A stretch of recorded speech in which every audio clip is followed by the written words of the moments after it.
I'm super excited about planting Japanese maples again.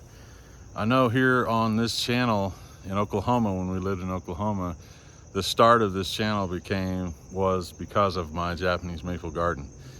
We moved to North Carolina and it's been a while. We finally got our house here. We're settling in and we're putting down some roots, literally out here in the garden. So I'm really excited about that. Just wanted to share a little bit of what I'm passionate about. I love Japanese maples. They bring so much color, so much texture to the garden. And I hope you guys enjoy this because I'm gonna keep sharing our progress here. We have some huge plans for this garden. I think in my mind, it's beautiful. I hope that I can translate it out here into the landscape. I have so many ideas for it. I think it's gonna be pretty cool. And I enjoy sharing it with you guys. So here we go. I'm gonna put these in the ground. We got rain coming tomorrow, so the perfect time to plant is when you've got some rain coming. You can get them all dug in, get them planted, and then the rain comes in, soaks them good into the soil, kind of settles all that soil, gets the air pockets out of that. I'm gonna layer this with some mulch. This is just like the perfect time. I've got some cloud cover right now. It's not too hot. Usually I'd be out here sweating pretty good by now, but I'm about to start sweating when I put this shovel in the ground. So anyway, I appreciate you guys tuning in today. And this is the Embrace the Change. I know this is a little bit different for our channel, but it's something I wanted to share with everybody and show you the progress of what we've been working on. Got the house behind us here. Got a pallet of patio stone. Got the pallet of mulch right here. The deck's covered in Japanese maples and pots. Most of those will be going in the ground soon. So, and I've also got an idea where we're gonna do a gate, a black metal gate right here that's gonna have some maple leaves in it, and it's gonna be pretty cool. But I have some big dreams and big ideas, but hopefully those will actually come into fruition here in the near future. One thing about gardening is it teaches you patience. There is no such thing as instant gratification. So a lot of the plants, in the bed that look kind of small right now, but they will grow. They will get big and beautiful. And in the meantime, I'll get to enjoy it as they grow. All right, so I've been waiting for this moment for a very, very long time. I've got my garden bed designs laid out. Did some drawings and kind of have a little bit of a layout here. And I've got some plants staged in here. We've got some conifers. We've got several different types of maples in here. We've got the Heat Seeker series is going to be the featured tree in this garden bed, and I'm really excited about that. But I'm fixing to be digging some holes in the backyard for the first time. Really excited about that. Show you a little bit here of what I got going on. I've got a lot of big plans, so check it out. So I've put down some edging for the bed area here. Starting right here in this corner, we've got hot tamale. We've got a blue dwarf conifer here. Hime Shoujo. Pink Princess. It's an awesome little dwarf witch's broom. Variegated leaves on that. Check that out.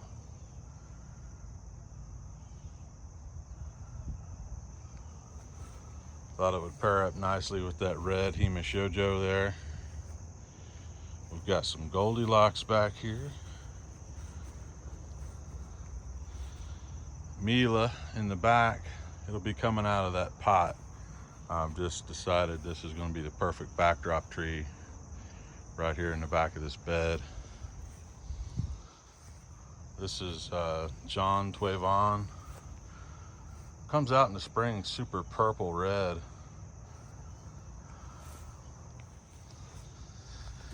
Right, another one out front here is Hot Sauce, another one of the Heat Seeker series.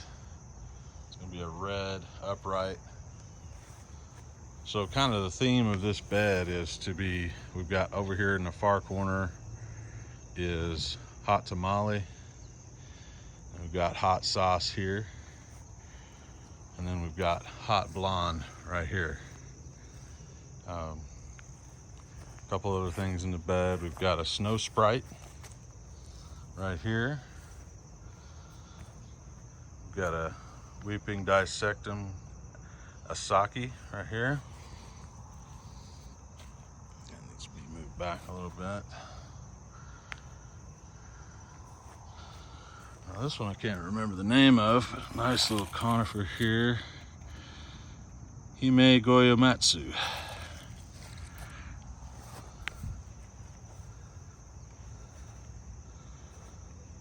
In the back here we've got a golden fern.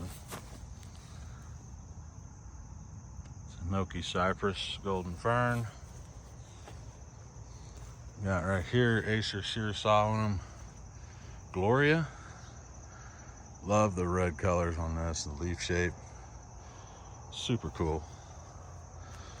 But it's going to be the backdrop for the hot blonde right here. Hot blonde right there. Got another little dwarf conifer. And on the end here we've got weeping dissectum. I never say this one right. I always say Yadello orange. Really nice contrast in colors there.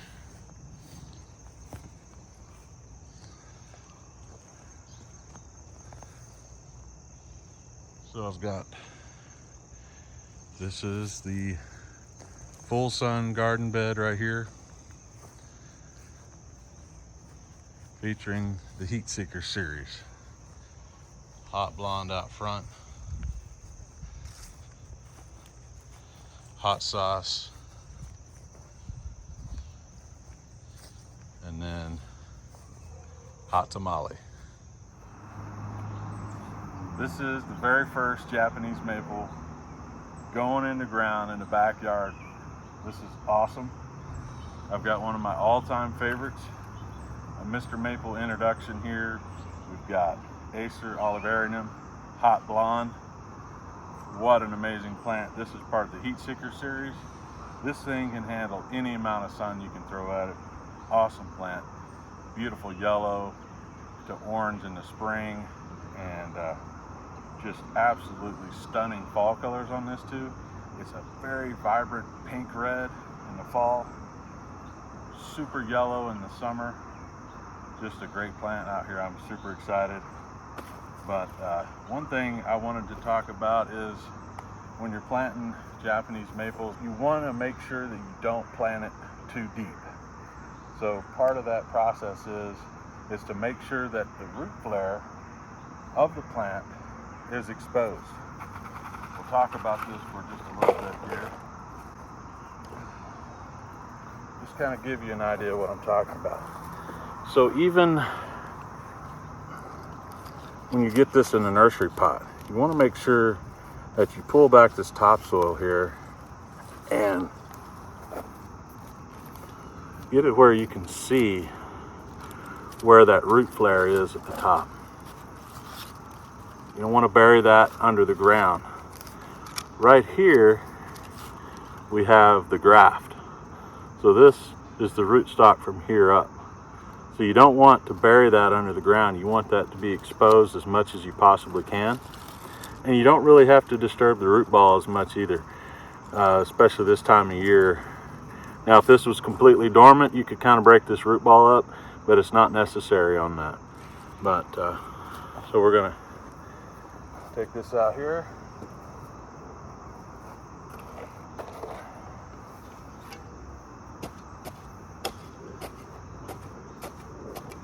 This is where the sweat equity comes in.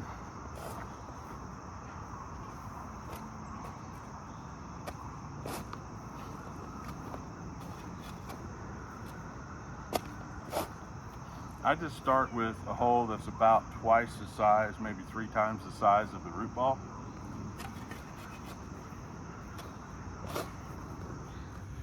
All right, so here we are. I've got my hole dug here. I've got it about probably twice the size, maybe 3 times the size of the root ball. And got a nice round hole. Just dug that out, piled up the excess dirt around that so you can use that to backfill in. But I wanted to talk about kind of getting that level of where you want that planted. So you can see here, right here, this is the level of the ground. And so you want to get the level of that root ball to be level with the ground.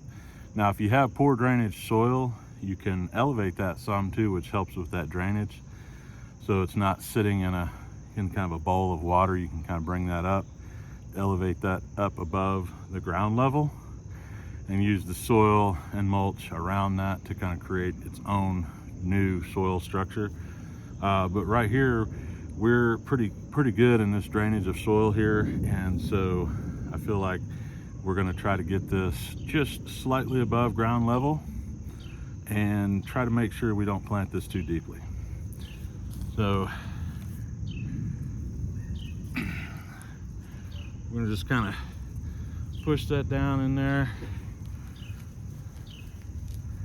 break up some of this grass clumps soil.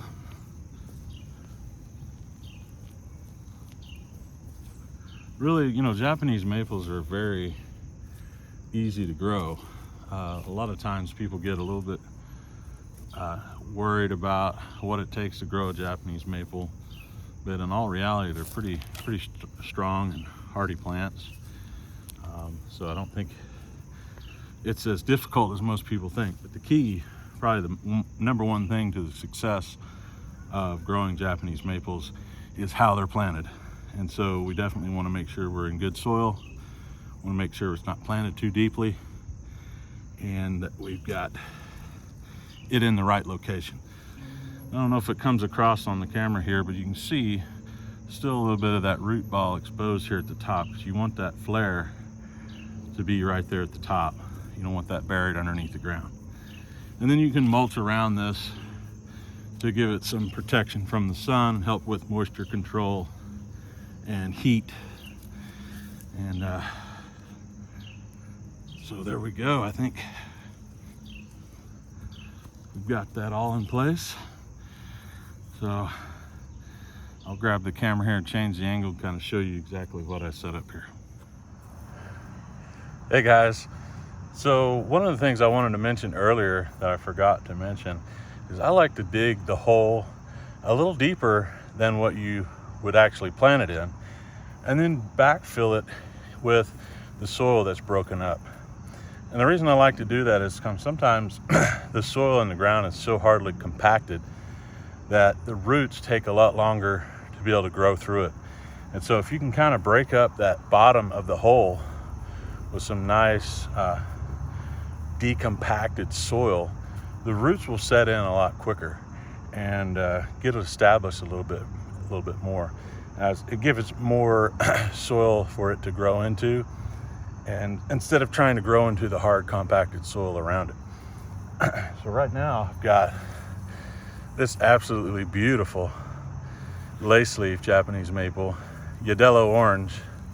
I'm probably not saying that right, but it's a weeping dissectum, mounding, cascading, absolutely beautiful tree. This thing has some amazing colors. One of my favorite of the lace leaf varieties. You know, we all kind of see the common lace leaves like a Tamukiyama or Crimson Queen. Beautiful plants, but this gives you something just a little bit extra. The leaf on that has a beautiful color in the spring. This bright kind of pink orange color. It's hard to explain, but just a great shape overall as well, and something I'm really excited about planting out here in the garden.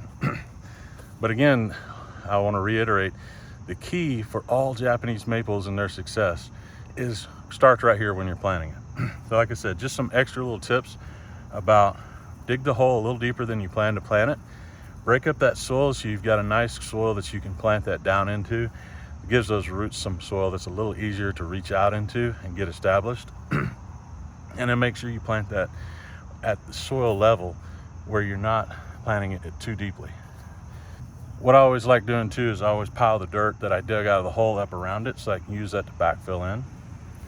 And then if you get the plant in the hole and you realize you've got it a little too deep, you can always pull that back into the hole, get it to the height that you want, and then fill in your hole. You got a beautiful Japanese maple. Just wanted to give a little shot here after I've got this planted. I think it's going to look great right up here.